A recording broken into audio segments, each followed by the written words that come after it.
It's Super Bowl Sunday. We're going to have a few people over to watch the game. So we're busy preparing some snacks and munchies. We've got a crock pot with a Boston butt in it for barbecue sandwiches later. And I've also got this king mackerel I pulled out of the freezer, and we're going to go ahead and make some smoked fish dip out of it. Now we're still in the apartment, so I don't have a smoker. So we're going to kind of prepare this in the oven and try to get a smoked flavor into it the best way we can. And then we're going to mix all of our ingredients here in this mixer and then mix it all together, let it sit in the refrigerator and enjoy it. So what I'm going to do to kind of help get this smoked flavor in the fish, I've got this smoked sea salt. And this is an incredible product. I've used this before with king mackerel, and you're going to want some salt anyway. And this just is an incredible, actually surprising smoke taste out of this salt. We're also going to put a little of this liquid smoke on the fish as well. So I've got it patted dry, and we're just going to go ahead and put it on our tray here.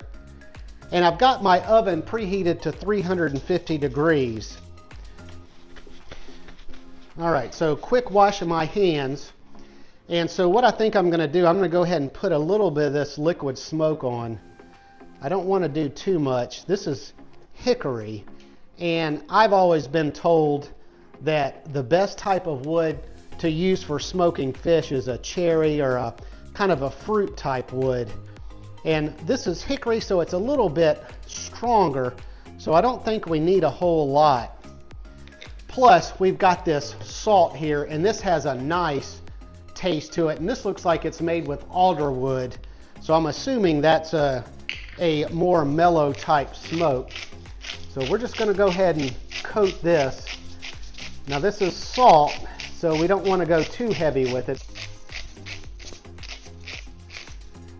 And I think that'll be good. So let's go ahead and grab our pepper and put a little pepper on here as well, just to season this up just a little bit. All right, so I'm going to go ahead and stick this in our oven. Like I said, it's at 350 degrees, and we'll come back and check it at about 30 minutes.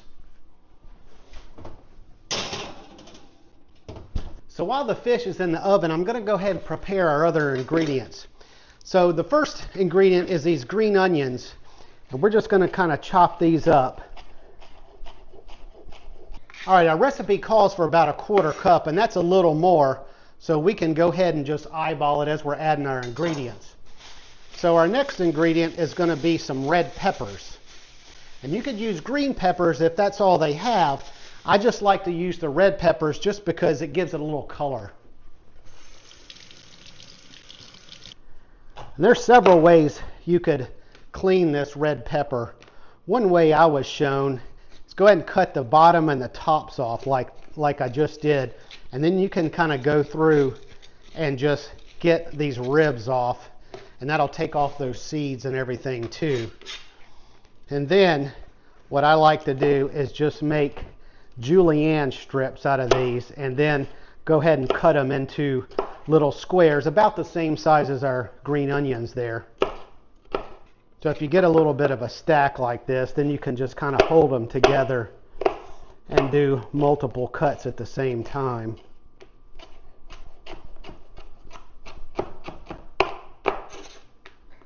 There you go. That ended up just being one red pepper, so we're going to put that one to the side for now because we have roughly the same amount of our green onions and our red pepper. And you can see I kind of cut these as about the same size, so each piece of this red pepper is about the same size as your green onions. Since we're not going to be cooking these, we don't want these very big so that you don't have a lot of chunks in your dip.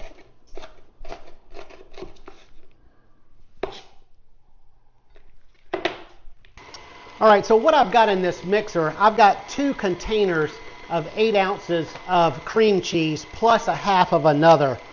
And then I've got about 4 ounces or so, 4 to 6 ounces of equal parts of sour cream and mayonnaise in here. Now we're going to go ahead and put our rest of our ingredients in here. We're going to start out with these green onions here. And I think we need to go ahead and do all of them.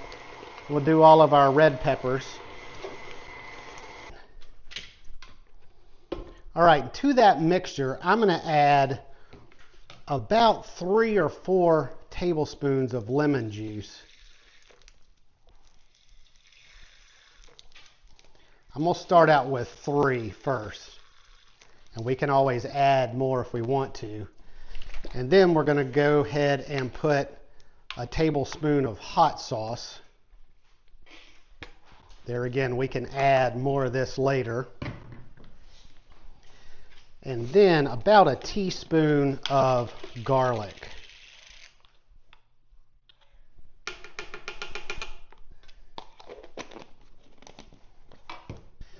And also we're going to do about a tablespoon of horseradish.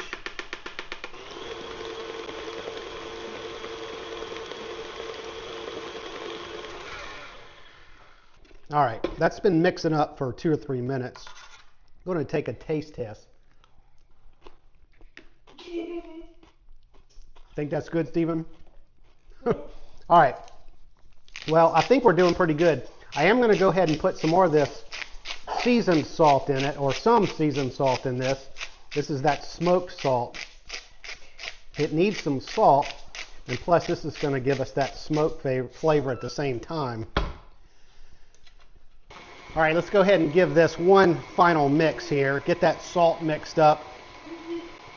All right, well, I'm going to let this sit while this fish finishes up, and then we'll fold the fish into our cream cheese mixture. All right, so it's been 30 minutes, so we're going to go ahead and check our fish here. And it looks pretty good. Let's check it with this thermometer. That's the way we're going to really know, because I'm going to look for something 160 or above. And we're 180 right there. 170 something. So yeah, we're done. Both fish. So that was at 350, right at 30 minutes. All right, so now that we got this fish done, we're just going to add it to our mixture over here. Now what I'm going to do, first off, I know there's a couple bones in here. So we're just going to try to make sure we feel for those first. They're going to be here at the front of the fish here. So they're usually right here along the middle. And these king mackerel have pretty big bones.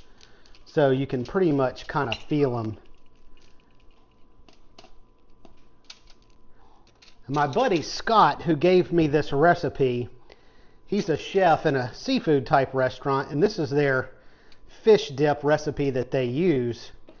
And he always tells me when you get to this step, the best thing to do is to kind of get this fish in there while it's warm, because that'll kind of help kind of melt all those ingredients and just kind of help them kind of congeal together a lot better. So all I'm really doing here is just kind of slowly taking pieces of this fish apart, kind of checking for bones and just raking off as much of that bloodline as we can.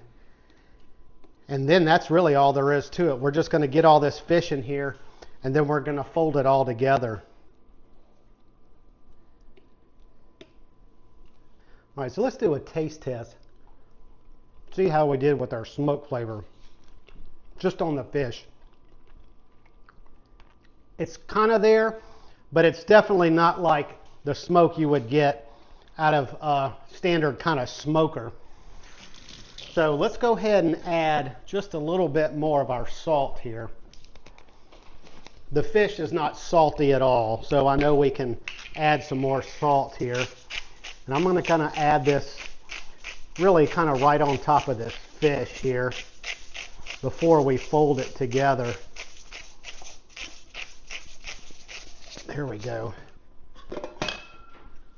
Now let me show you how to fold this together. You really don't want to be too aggressive with this. That's why I don't want to turn the mixer back on. And you saw I left this sort of in bigger chunks, because as we kind of stir this in lightly, it's going to kind of break apart on its own, and you'll be left with, you know, some decent sized chunks in your dip here. And I can see what Scott's talking about. You know, that fish is really kind of starting to kind of really melt that cream cheese and mayonnaise and that kind of thing. And we're going to go ahead and put this in the refrigerator in just a minute, just to kind of get it cooled down. That'll kind of help it kind of set a little bit. All right, so I think that's going to do it. We're going to go ahead and set this in the refrigerator till we're ready to eat. Now I do have some panko breadcrumbs over there. Once it's kind of set in the refrigerator and kind of set a little bit, if it's still a little runny, which it is right now, you can see we're a little on the runny side. If that doesn't set up in the refrigerator, I'm going to probably put about a 1/4 cup or so panko breadcrumbs in here just to kind of thicken it up. All right, so we're going to go ahead and give this a taste. It's been sitting for about 30 minutes or so, and it's starting to set up pretty good. I'm going to go ahead and let it sit for an hour or so and then decide if we need that panko breadcrumbs or not. But to dip our fish dip, we usually like either Townhouse or Ritz. You just get that little butter flavor on your crackers, and that seems to go well with our fish dip. But we're going to let Stephen try it. You tell me what you think. It's good? Yeah. Let's get your mouth a little bit. Yeah. You like it? All right. Well, I'll go ahead and leave this recipe down in the description below. I did a taste test as well, and you know, it's not going to be the same as a true smoked fish dip. You just really get that deep, dark smoke, you know, only when you smoke the fish in a standard type smoker.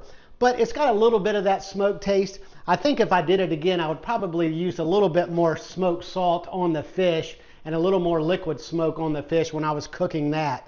And I think that might infuse in that fish a little better as it's cooking. But if you enjoyed this video, give me a what, Stephen? A thumbs up, and hit that subscribe button so you won't miss our future videos. So until next time, hope to see you on another episode of Forgotten Coast Fishing.